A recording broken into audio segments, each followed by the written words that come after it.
కార్మిక సోదరులు అర్థం చేసుకోవాల్సిందిగా నేను కోరుతున్నా.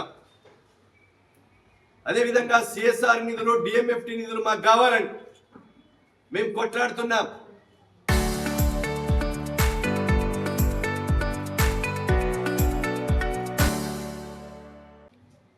నీ 10 సంవత్సరాల కాలంలో ఏదన్నా నడుము పడిపోయినా, కాలు పడిపోయినా, రెక్కలు పడిపోయినా, హార్ట్ అటాక్ వచ్చినా నీకు అన్ఫిట్ విషయంలో 4 లక్షల లంచం లేని అన్ఫిట్ కాలే. నీ ప్రభుత్వ హయాంలో లక్షలాది రూపాయలు తీసుకొని అన్ఫిట్ విషయంలో కొనసాగించావు.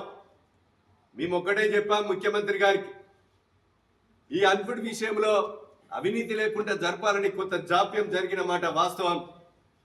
ముఖ్యమంత్రి గారు చెల్పూర్ వచ్చినప్పుడు, కొడవటంచ లక్ష్మీ నరసింహస్వామి దేవాలయం వచ్చినప్పుడు మా సింగరేణి కార్మికుల అన్ఫిట్ విషయం జాప్యం జరుగుతుంది, బోర్డు యథావిధిగా అవినీతి లేకుండా, రూపాయి లంచం లేకుండా మీరు బోర్డును కొనసాగించాలి.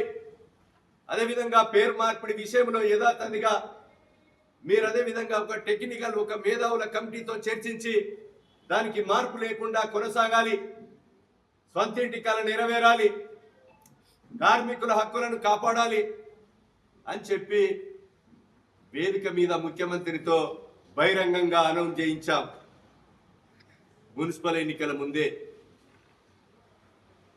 నేను బయలుదేరినా నా దెబ్బకు భయపడి రేపు బండి విక్రమార్క వచ్చి 300-400 మంది ఉద్యోగాలు ఇస్తాడని చెప్పడం సిగ్గుసేటు.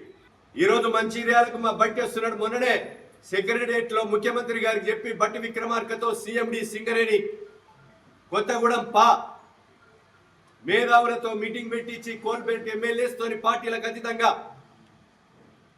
ఆసిఫాబాద్ బీఆర్ఎస్ ఎమ్మెల్యే కూడా సిపిఐ ఎమ్మెల్యే సాంబశివరావుతో పాటు మరి కోల్బెల్ట్ ఎమ్మెల్యేలను 11 మందితో సమావేశం బట్టి విక్రమార్కతో, అదేవిధంగా మన శ్రీధర్ బాబు గారు కూడా కోల్బెల్ట్ ఎమ్మెల్యేగా మంత్రిగా అటెండ్ అయి, సీతక్క కూడా కోల్బెల్ట్ ఎమ్మెల్యేగా అటెండ్ అయి కార్మికుల హక్కులకు ఎలాంటి రూపాయి లేకుండా, లంచం లేకుండా ఈ అన్ఫిట్ విధానం కొనసాగాలని, పేరు మార్పిడి విషయం జరగాలని, కార్మికుల హక్కులను కాపాడాలని మేము గంటా పదంగా చెప్పాం.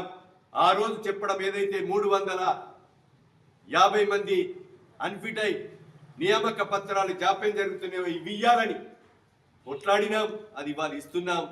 1 రూపాయి లంచం లేకుండా కొత్తగూడెం సీఎంఓ ద్వారా కార్మికుల కార్మికులు ఎవరైతే ఆరోగ్యం బాగలేదో అన్ఫిట్ చేయించి పిల్లలకు ఉద్యోగాలు ఇచ్చే విధంగా ఈ ప్రభుత్వం చిత్తశుద్ధితో ఉందని సందర్భంగా మీకు గుర్తు